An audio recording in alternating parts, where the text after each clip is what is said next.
Then you see a pack of Hell's Angels going by, people are going to want to look. Next thing you know, cars, because they're just staring at us and not paying attention to stop traffic. If you wanted to break the law on an everyday norm, you should have joined a street gang. That's what they're known for. That's what they do. You're not allowed to steal cars on my block. We steal those cars. I mean, it was so bad by us in Vegas. I was in the pool swimming, and the guys came back. Hey, Pee-wee, the cops are here. They want to talk to you. I said, well, go talk to them. Find out what they want. And they came back. They go, they want to talk to you. Typically, if you leave the club, if you haven't been in for 10 years, you're automatically out back. Got put out in 2006, back in 2007, wound up going into Cannon. 2011. Came out of there, I had 4.5 years to walk off with zero support from that club.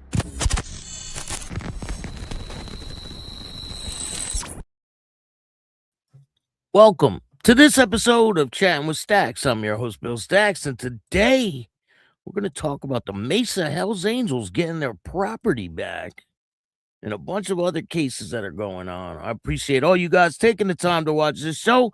Before we get started, make sure you hit the like button, subscribe, hit the notification bell so you could get my videos every time they drop. Tell a friend to tell a friend. Tell your mother's brother's sister's friend about Chatting with Stacks, the dopest motorcycle content on YouTube. Thank you all for joining me.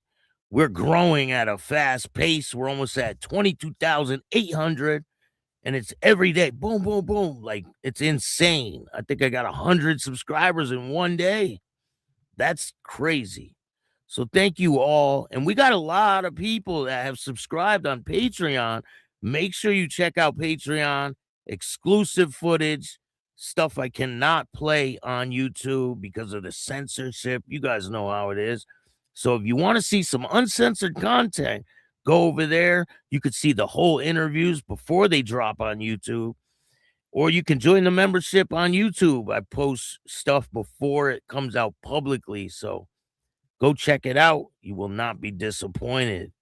Before we get started, I want to give a big shout out to Rusty Dusty and Endless Bay. Go check them out on YouTube. Endless Bay on YouTube, and you can check out Rusty Dusty on Facebook. He's got some great content. There's some craziness. We're going to talk about Oshawa today. If you guys aren't aware, there's another suspicious fire, but this time it's not. I don't think it's motorcycle club related. Here, I'm going to drop Rusty Dusty's link real quick. But this is a wild one. The police are looking for the person. They got dogs and everything. We got the footage for you guys. Let me give some shout outs before we get started. Lindsay, how are you? Thank you for joining me. I appreciate everything you do for this channel. Make sure you check out Patreon, a lot of exclusive content. And if you want to donate to the show, you can hit up the Cash App at Chatting with Stacks. And if you want to tell your story on Chatting with Stacks, or you got some information, just hit me up at billstacks2021@gmail.com. Or if you have an idea for a show or something like that, just hit me up. Hit me up on email, or you can hit me up on Facebook at Bill Stacks. So I'm going to be working on a new website, billstacks.com. It's going to be loaded with dope content, behind the scenes footage, all kinds of stuff. Kurt, how you doing? Thank you for joining me today. I already own billstacks.com, but we're going to get it up and going. Al Rose, what's good? Hi, Mr. Stacks. I hope you're having an awesome weekend. Yes, crazy blizzard is upon us. We're supposed to get 2 feet with 70-mile-an-hour winds. Insane.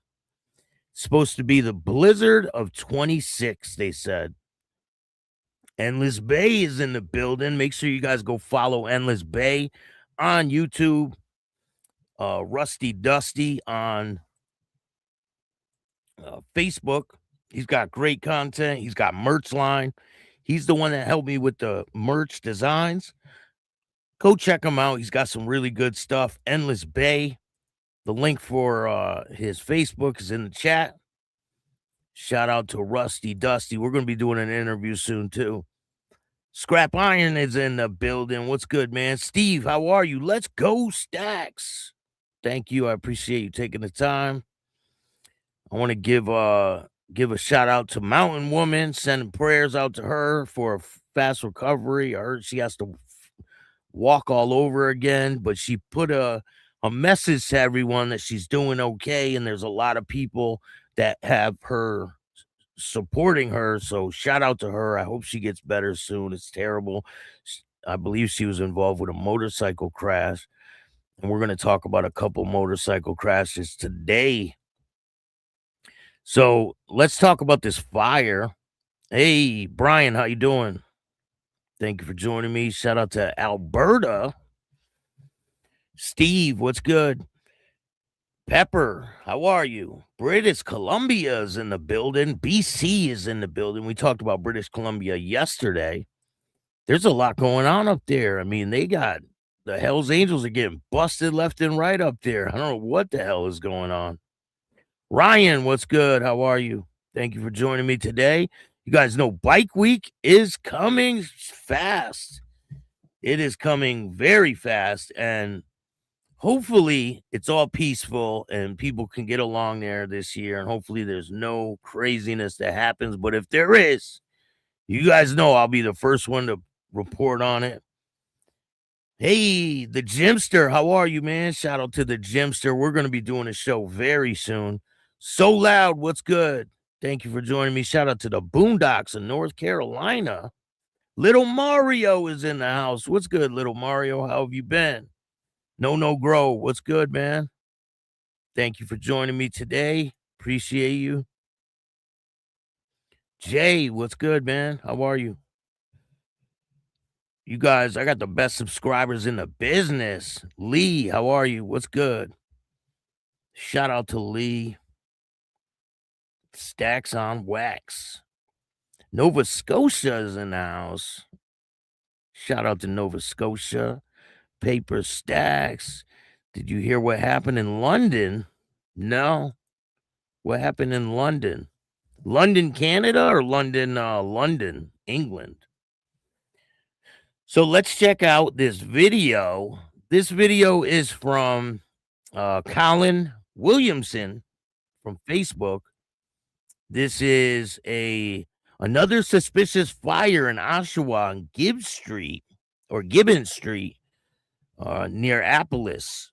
Witnesses report suspects fleeing, and police did go running, and there's a video of them with the dog. The house went up very fast and was a total loss. No idea on the injuries of yet, but they did take off running.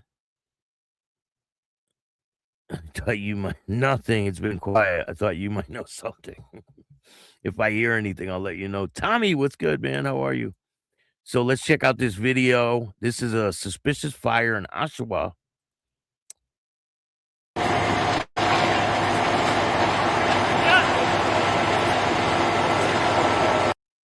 It seems like there's a lot of suspicious fires up there lately.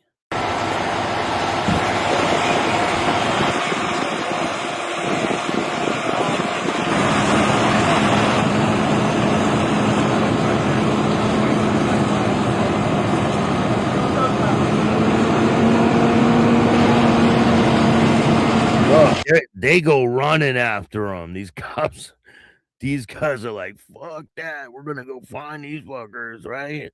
I mean, who the hell goes in and, I'm fucking with your broski more connects than a chain link fence. Who the hell goes and does this to a house? Like, I mean, that's so dangerous with people sleeping in the house. Like, it's just crazy. I interviewed this guy, right? I think he was a police officer in Chicago, and he investigated he was a fire marshal or something over in Chicago, and he investigated this landlord that lit a house on fire, and it had 6 people in the house. It's crazy. I don't know why you would do something like that. GRC, what's up, man? How are you?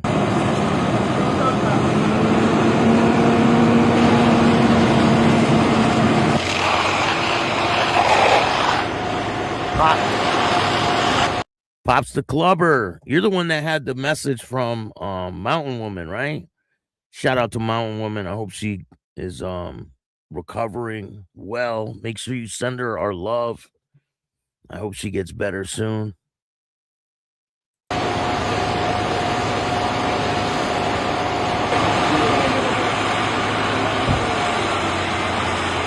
I mean, this is like the 5th or 6th suspicious fire there. Dirty Schwa, you said? The Dirty Shah?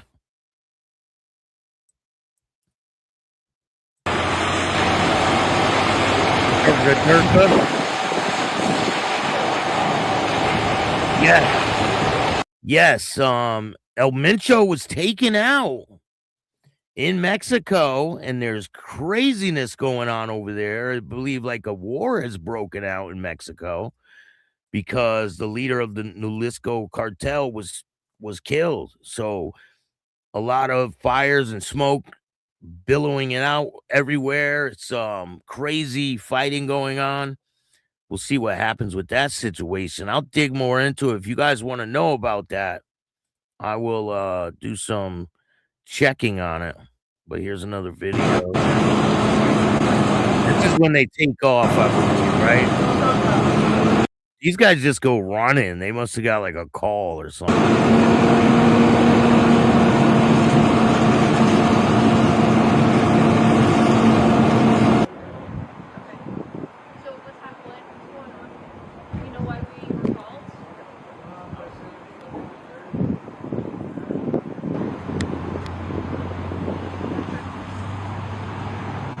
It was confirmed El Mencho was killed or captured. I'll look into it. Let me see if I can find some information.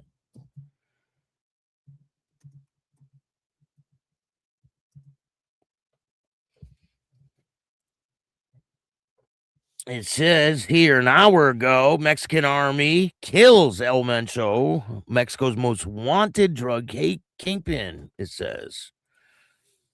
Let me find one that's not trying to tax my pockets. Mexican cartel boss El Mencho killed in military raid. Mexico City, Mexican drug lord, commonly known as El Mencho, has been killed in a military raid, Mexican officials said on Sunday, as the country's government has been ramping up pressure on cartels after U.S. intervention threats.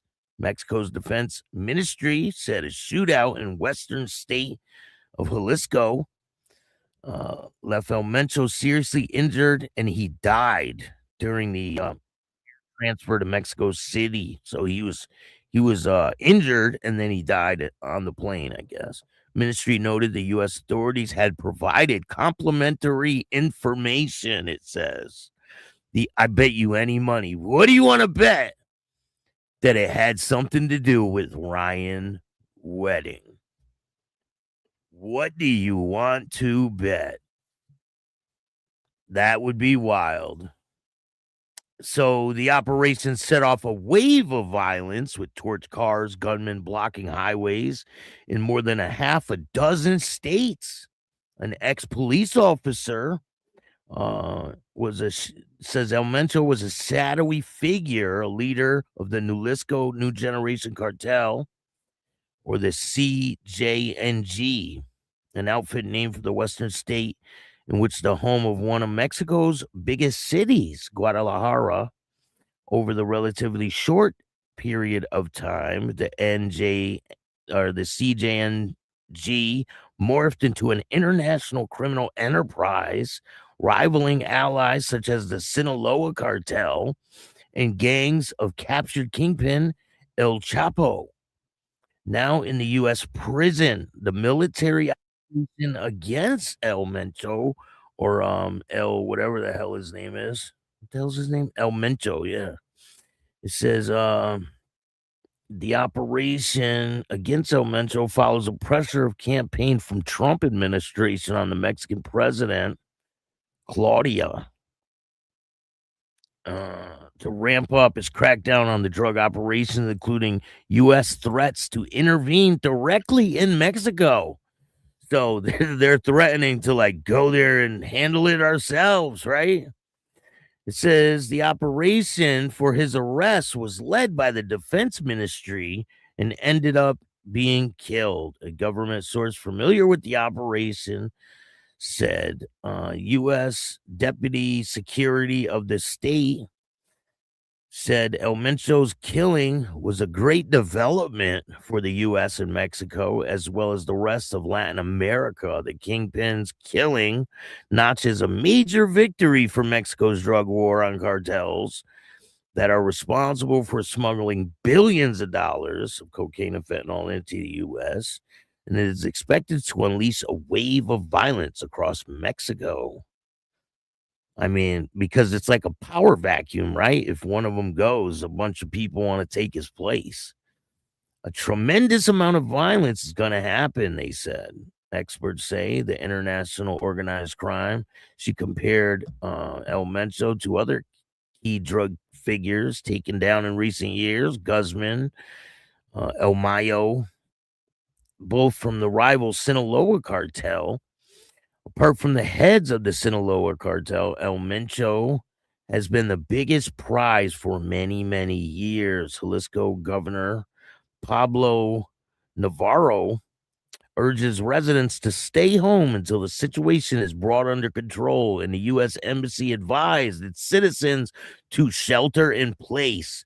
Don't go to Mexico, or just stay your ass home and don't go to Mexico. How about that?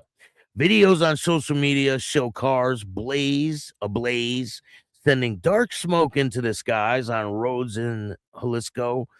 Mexican outlets reported burning vehicles, gunmen blocking highways in more than a half a dozen states across the country. Popularity in the north and the west.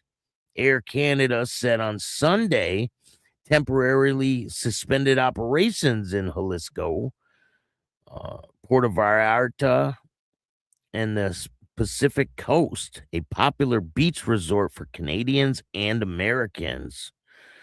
It's pretty wild that they got him. Like, damn. Still good with Bob. Bob who? Who are you talking about? Hey, Jimster's been a member for 2 months. Thank you. I appreciate that. Getting the facts from Stacks. I appreciate that. Thank you. Nicole, how are you? Checking in from the Pine Barrens in New Jersey. That's where they filmed that Sopranos episode, right? The Pine Barrens. You think he flipped? Could be. Could be, Jay. West Coast. What's good, man? No. They're growing fast. Listen, I interviewed the U.S. Sergeant for the whole country, right? And that interview is going to be dropping. Maybe a couple people left, but he got a lot more people that came in. So it's no, it's not what you guys think. And like you guys know, I interviewed Bishop. He has no problem with Harley. Absolutely none. Everything is good. Thank you for being a member, Jim. I really appreciate it. What's wrong with the world? You know what's wrong with the world? They don't got a membership to chat with Stacks. That's what's wrong with the world. Who are you talking about with Bob who? Mexico is still lit. Just down there for 2 weeks. Yeah, I won't be ever going down there. Fuck that. I've been to Mexico one time. I've been to Tijuana. I crossed over the border in what was it? San Diego. Didn't lose anything in Mexico, so I don't need to go there, right? Thank you, man. I appreciate that. You should do a second interview with Bishop. Yeah, he was pretty good, man. Yeah, I'm good with Bob. Why wouldn't I be? Shout out to Bob. So today, look, they found Barillo. Oh shit. Why wouldn't I be cool with Bob? So the Hells Angels down there in Arizona, Mesa, Arizona. This is them at the police department. Insane. So apparently their clubhouse was raided a while back, right? And they took a bunch of items like baseball bats with Hells Angels logos on it, cuts. This is one of the cuts. I don't know why they would take this. This is like a memorial plaque for someone that passed away. They put their pictures on there. They got pictures and the cut hanging on the wall. And they took this in a raid. Why would they do that? Like, what's the reason that the police would take a fucking cut from these people? Like, it makes no sense.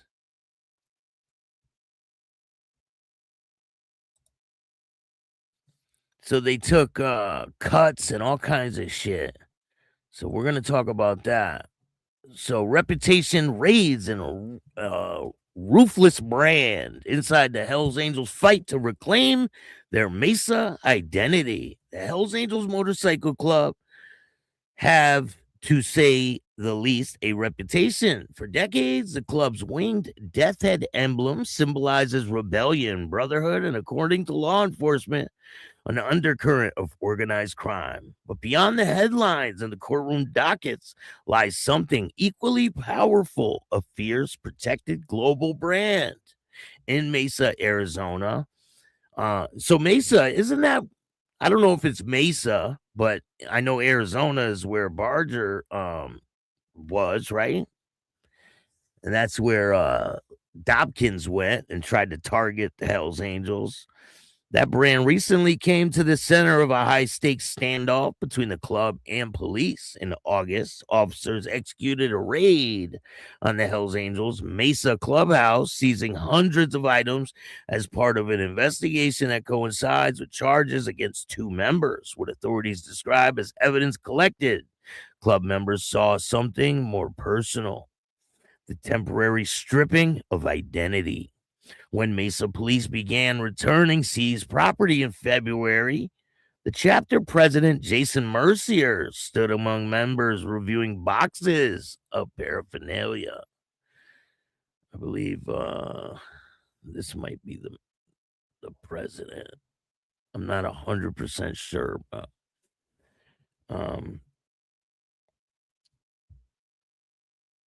he reviewing boxes of memorabilia, artwork, and furnishing had once filled the clubhouse walls. Patches, framed insignia, custom patches bearing the club's unmistakable logo.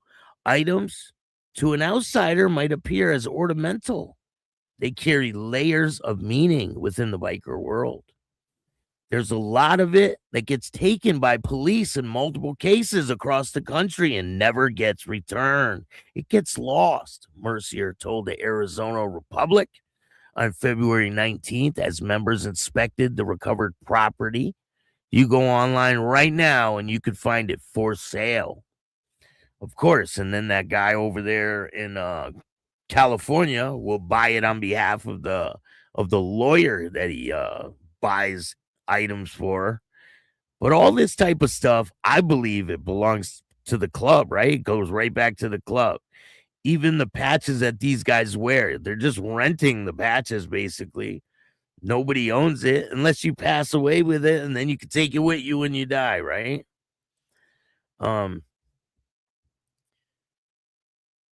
His concern underscores the rarely discussed dimension of law enforcement raids involving outlaw motorcycle clubs, intellectual property, and symbolism. The Hells Angels logo is not merely decorative, it is trademarked, aggressively defended in court around the world. Unauthorized sale of patches or branded merchandise have long been a flashpoint for the organization. And like we seen earlier this year, there was a Walmart up in Canada that was selling shirts with the logo on it. And the authorities in Canada thought that the Hells Angels were responsible for putting it in Walmart. It was crazy. Of course, they're not responsible for putting it in Walmart. They don't want their shit sold in Walmart. Like, it must have been some Chinese brand that made shirts with their logo on it, right? And they were selling it in Walmart up in Canada. And the authorities up there in Canada were saying, "Oh, it's them trying to make money from Walmart." Yeah, that's right. He was in Camp Creek, right? Cave Creek. Yeah. That's right. It's just crazy. In this case, Mercier said the initial review suggested roughly 99% of seized items have been returned. Some pieces, however, were damaged and would require repair or replacement. He also alleges that the raid itself caused significant destruction to the clubhouse property.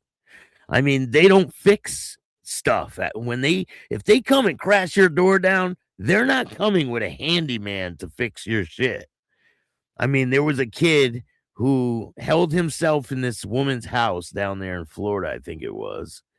And they came with one of those Bearcat things, like, it looks like a tank. It has that big arm on the front.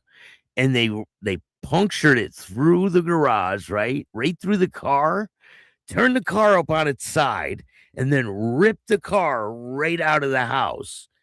Ripped off the whole front of the garage. They smashed every window. They smashed through the door. There were holes in every wall. And they don't come and fix that shit. Like, they don't come and repair it. They leave it like that for you to clean up. He also alleged the raids itself caused significant damage. Claims highlighted an ongoing tension between the clubs and authorities. Law enforcement agencies have consistently maintained that such operations are aimed at investigating alleged criminal activity and not suppressing lawful expression or association. And that is a fucking lie, because they target these clubs and they say that all these guys are criminals, and that phrase right there, or them calling them a gang, it proves that these guys are targeted. So the shit that they're saying in this article is total bullshit. The charges against the two Mesa members remains part of a broader legal process. Yet the men gathered at the Mesa Police Department property building. The moment carried symbolic weight. Each return patch framed emblem represented more material recovery. It was a reclaiming of narrative in a subculture built on loyalty, image, and internal codes. Identity is currency. The Hells Angels' notoriety may be inseparable from their name, but in Mesa, the recent return seized property reveals another side of the story. The battle not over alleged crime, but over ownership of brand or legacy on how history remembers them. For the club to living in the glare of the public suspicion, the retrieval is not just administrative. It was, in their eyes, a restoration. But still, that doesn't mean they're going to come and fix the clubhouse, because they just don't do shit like that. They're not going to. They don't do that for anyone, right? When shit goes down, they don't. Hey, what's going on, man? Jackson, what's good? Sup, Stacks? I'm a bit late, party. Hope things are good, man. Things are great. I cannot complain. Big Lock Joker, how you doing? Thank you for joining me today. I appreciate all you guys taking the time. I got a lot of great shows lined up. So that must be their lawyer. So they got to walk into the police station to get all their property back. It's crazy. Like, why when they do these, when they raid the clubhouses, why do they take stuff like this? Like, I don't understand what the reason for them taking stuff like that is. I mean, that's like a memorial plaque for someone that passed away, I think, right? Like, why would they take that? Is that to like parade in front of a jury?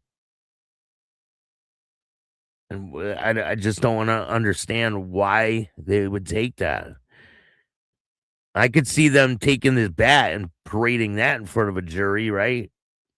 I mean, they did it with the pagans with Freddie Agnello's trial.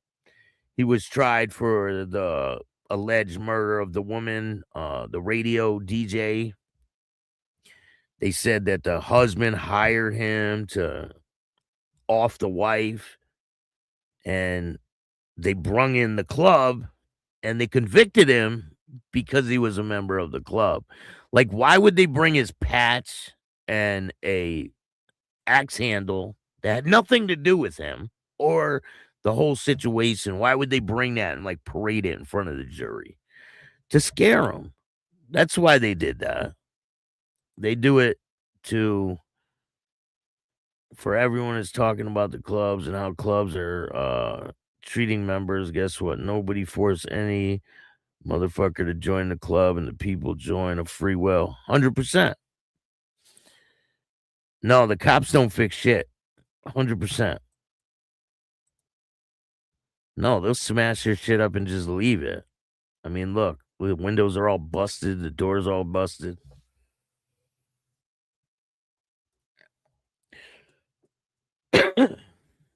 So, moving on, we're going to talk a little bit about this guy.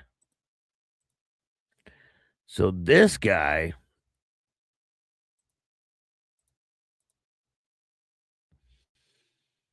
no way out. A life sentence handed down for Nevada motel slaying.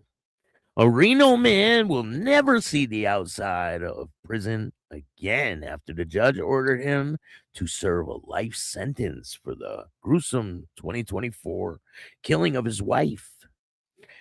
Jack Wilholt, 44, entered a guilty plea last week to one count of first-degree murder, avoiding a trial, but ensuring he will remain behind bars without the possibility of parole. The sentencing is handed down after the judge follows a case that investigators described as particularly violent. The incident dates back to the late hours of May 21st, 2024, at a Parkway Lodge Motel on Park Street. Emergency responders initially arrived at the scene, and Will Holt himself called 911, claiming his wife, 49-year-old Evelyn Will Holt, had likely died from a drug overdose. However, the scene police discovered told far different story. According to the district attorney's office, they found Evelyn with severe injuries that were inconsistent with an overdose. She had suffered extensive trauma to her face and neck, including deep cuts with significant head wounds.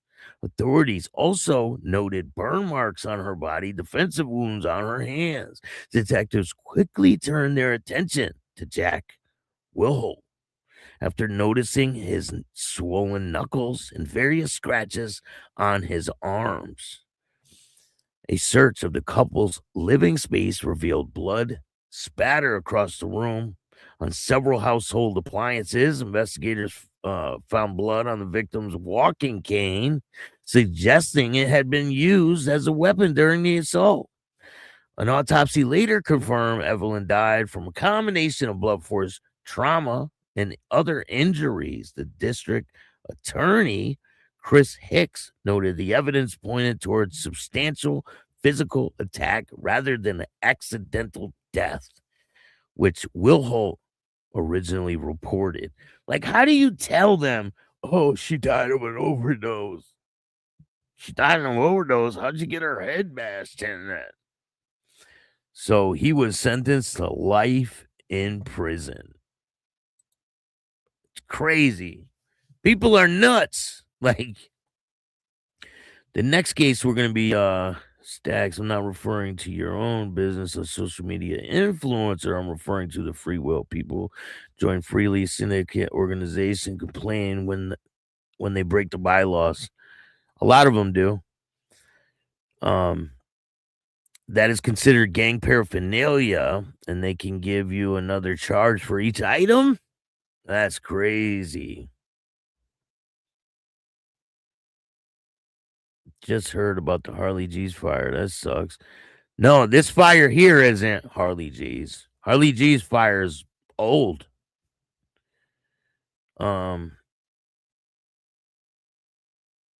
Stacks, my favorite outlaw channel. I found you through a hater. That's awesome, man. Shout out to them. I don't involve myself with parasites, bro. I mean, people are obsessed. They're my stans. It's pretty weird, but whatever. Shout out to them. At least they're bringing me subscribers, so shout out to them. We're going to go to New Zealand next. So this is a deadly crash, right? Splitting lanes. A split-second break on SH1 ended in a 24-year-old's life. And this guy was a prospect for the Banditos, and the traffic narrowed from 2 lanes to 1 on State Highway 1 North. Matthew Williams braked heavily behind 3 of his friends. Within seconds, the 24-year-old Southland meat worker lost control of his Harley Davidson and slid into oncoming vehicles. In a report into his death, a Riverdale man, Coroner Peter Ryan detailed how the crash unfolded and examined whether worn tires or non-compliant helmet were contributing factors. Williams and his friends, also on motorbikes, were behind a truck and a trailer unit in a passing lane heading north on SH1 between Dundon and Waitee on October 3rd, 2023. As they approached the point in where 2 lanes became 1, the motorcyclist ahead of Williams slowed down, causing him to brake heavily or possibly over the double yellow line. The coroner said the rear wheel of Williams' motorcycle slipped to the right as Williams lost control. He brushed the driver's side of the southbound Ford Fiesta, slid along the road, and collided with an MG USV behind the Ford. The right wheel of the MG ran over Williams, causing immediate fatal head injuries. Police serious crash unit investigators concluded the crash happened because Williams had been following another rider too closely. As traffic merged, forcing him to brake heavily, which in turn caused his rear wheel to slip to the right. The motorcyclist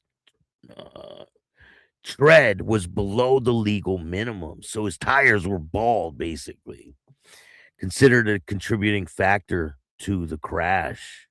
And it says Williamson was wearing a helmet that did not comply with New Zealand standards. So do you think if he had a fucking helmet that was complying with New Zealand standards, it would have made a difference? Probably not. Ryan noted that the tires tread met the minimum requirements. Williams would have had a better opportunity to control his motorcycle when he braked heavily. However, he said there was nothing to indicate the helmet's design obstructed Williams' view or otherwise interfered with the ability to control his motorcycle.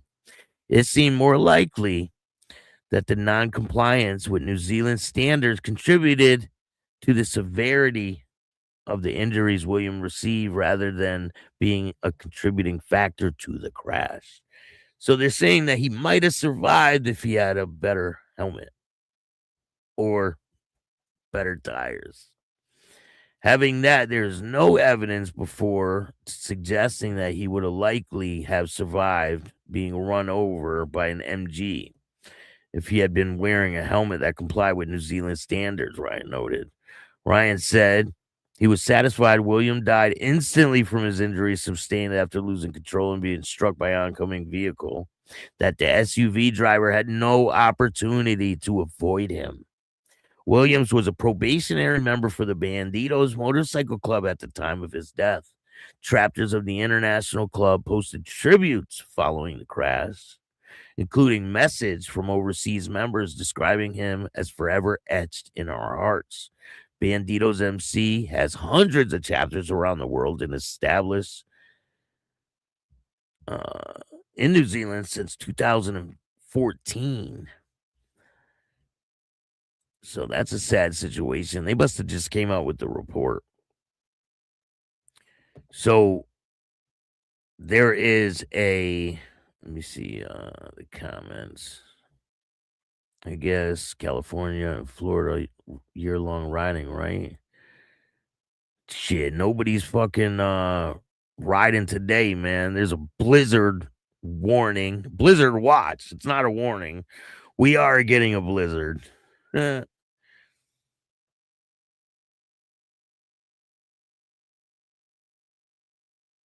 Members are approached. If they aren't talking to a brother, introduce yourself. Police confiscate things and police auction these things. Hell yeah, they do. To your own business, social media influencer. Yeah, they auction the shit off. Hell yeah, they do. Members are approachable. If you're great talking to a brother, introduce yourself. 100%. A lot of times these guys are cool as hell. Like, they'll talk to you. A lot of people are afraid because of what they see on the internet or what they see on TV with the police. I found you through the twins. That's funny. I think you're a great guy, Jim, man. Hey, shout out to Cape Breton, Canada. I've been doing a little research on Cape Breton. It's a pretty wild place.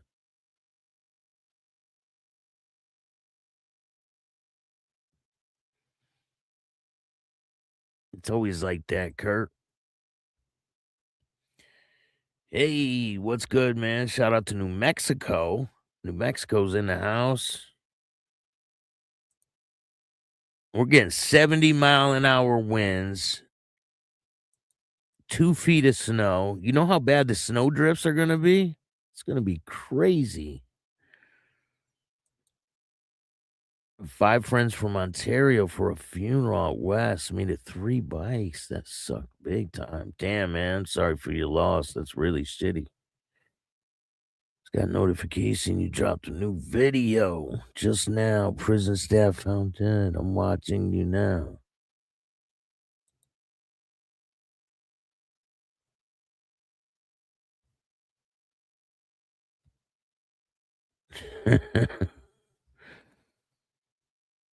Hey, what's good, Craig? How are you? So here's another article, right? This is from Tennessee. Get home safe. Motorcycle club urges caution after deadly crash. Now, this is a LEMC that contributed to this article. This is out of Tennessee. One on the corner of Kingston Pike and Jamestown Boulevard in Fergut lies a memorial to the life cut short in a deadly crash earlier this week. A motorcycle community mourns. Blue Line LEMC is made up of retired law enforcement officials and is urging riders to stay safe. The president, Todd Ingleton, said you need to wear a DOT helmet, your gloves, and your protective gear. And boots, it says. Now, the club is working to prepare drivers, whether they ride on 2 wheels or 4 wheels, showing them how you can ride and share the road. Watch your blind spot. Give room to motorcycles at least 3 car lengths, because you don't know what they're going to do, especially single riders. Jack Lakin of Blue Line LEMC teaches methods he calls WWF, wiggle, watch, and flash. If you're sitting in a car and you see lights move a little bit, you go, there's a motorcycle. Just get their attention, he said. After wiggling the handlebars, motorcyclists should watch the wheels of both cars and trucks. If that left the front tire to rotate, start to brake. If the left front tire starts to rotate, start to brake, I don't know what the fuck that means, because the car doesn't see you. It hasn't acknowledged you yet. A lot of times the cars won't see you until it's too late. A lot of times that's the fucking problem. Cars don't give a shit. They don't give motorcyclists a lot of room. Now, this is the first article. Fatal crash reported on Kingston Pike in Fargate. This is in Tennessee. A fatal crash reported in Fargate, Tennessee on the highway patrol. THP troopers investigate a deadly multi-vehicle crash near the intersection of Kingston Pike and Jamestown Boulevard. Reported around 2 p.m. Westbound lanes of Kingston Pike were closed for several hours, according to the Tennessee Department of Transportation. According to the THP preliminary report, a 2015 Audi AQ5 was turning left onto Jamestown Boulevard from Kingston Pike when a 2025 Honda Rebel motorcycle was going in the opposite direction on Kingston. The motorcycle moved right into the lane to pass the vehicle and then swerved back into the left lane and struck the Audi. The Audi came to rest on Jamestown Boulevard. The driver of the motorcycle died as a result of the crash. Also, the report also listed the Audi driver as injured. There was no passengers in the vehicle. And these crashes happen that fast. And then boom, it's too late.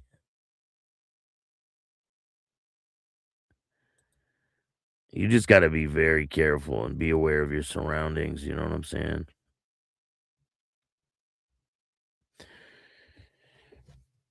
So in where the hell is this? I believe this is Louisiana, right?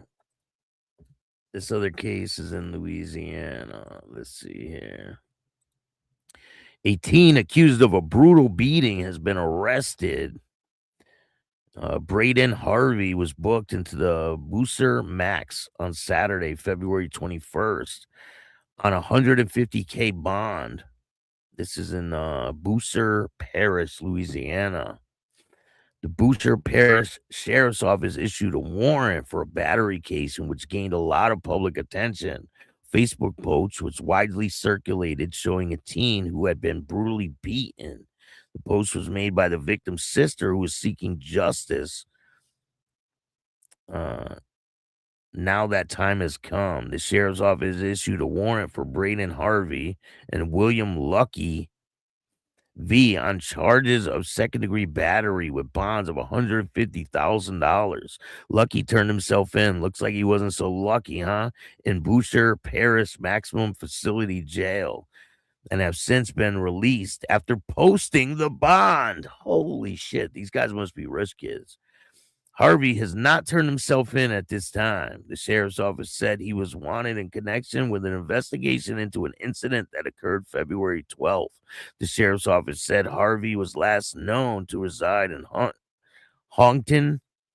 He described as a 17-year-old white male. So this is like a video circulating on social media, so it's pretty well-known thing that's going on. I heard some wild story, but I don't know if I should say it on here. I might say it on Patreon. I think if I say it, I might get a strike or something. I don't think I'm gonna. I think I'm gonna say it on Patreon. I didn't see the video. Honda Rebel paints a picture. Yeah, it does, right?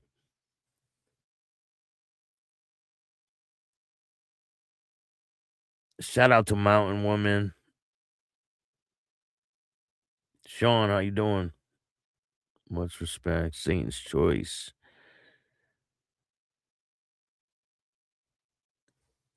So I interviewed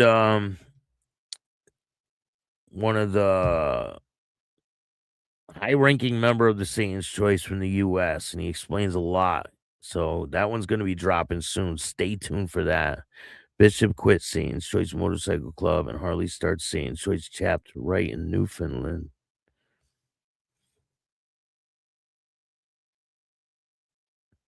Sean, please smash that like button. I appreciate that. We got a new member in the house. Ronnie, thank you for getting a membership. I really appreciate it.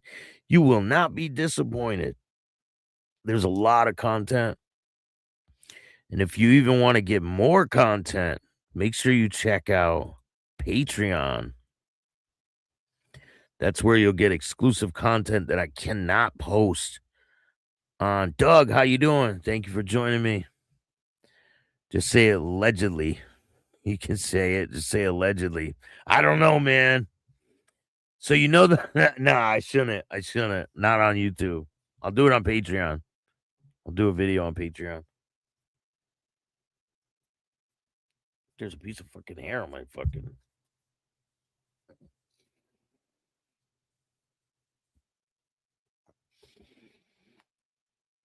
We support all the clubs over here. Maple Syrup.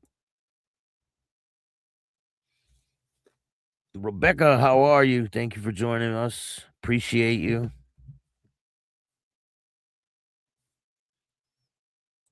I know, right? I don't think he'd ever do one. But I do have a couple interviews with some major figures. Just wait till those drop. One of them's coming next week. And I got a couple big ones that are going to be dropping very soon.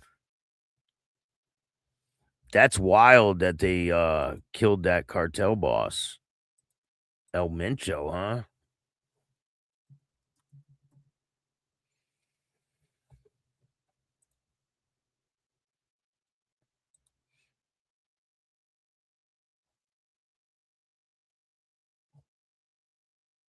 There was a $15 million reward for El Mencho. And it says that he died on the helicopter ride to go get on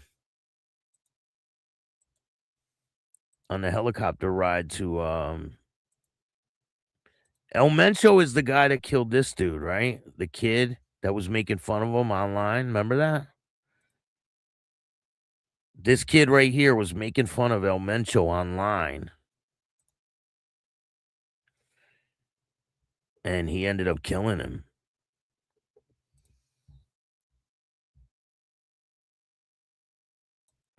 And then you remember that other guy that used to post the content from Mexico? He was a former member of one of these groups. He went through all kinds of stuff. I can't even say what he went through, but I can say it on Patreon. So make sure you check out Patreon. I'm going to be doing, matter of fact, let me write this down so I don't forget.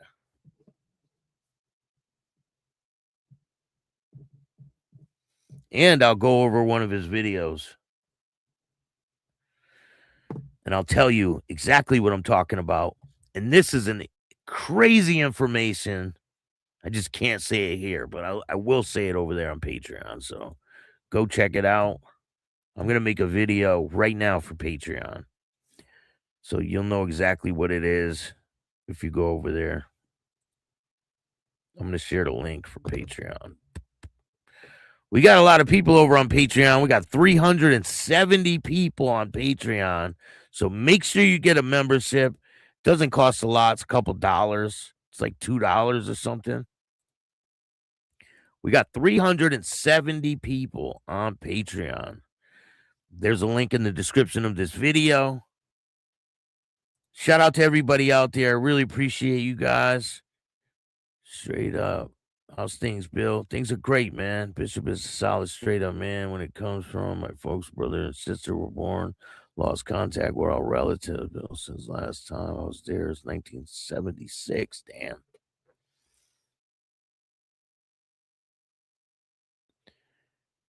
Show, you smell that? Can't wait to do the show. Yeah, it's coming. Don't worry. Thank you guys. Sending prayers out to Mountain Woman. I hope she gets better soon. Keep her in your prayers and thoughts, and stay tuned. We'll keep you updated on this fucking blizzard. Hope you guys have a great day. Enjoy the rest of your Sunday. If you guys like this show, hit the like button, subscribe, hit the notification bell so you can get my videos every time they drop. Tell a friend to tell a friend. Tell your mother's brother, sister's friend about Chatting with Stacks, the dopest motorcycle content on YouTube. If you want to donate to the show, you can hit up the Cash App at Chatting with Stacks right here. Every dollar counts. It goes a long way. Or you can donate to Venmo, PayPal, Super Stickers, Super Chat, Zelle, all that good stuff. And if you want to tell your story on Chatting with Stacks, just email me at billstacks2021@gmail.com or hit me up on Facebook, and I'll listen to your story and we'll get it going. I appreciate all you guys. And remember, don't be a bitch. And all new at 5, a major organized crime bust. 23 people under arrest now, accused of stealing guns and cash. Today, police revealed 4 organized crime groups are wreaking havoc. From aggravated robbery to kidnapping, burglary, and more. Let's take a look at this. New pictures from court documents in this case. These are a few of the people who have been charged. And investigators say the money, tens of thousands of dollars, is all stolen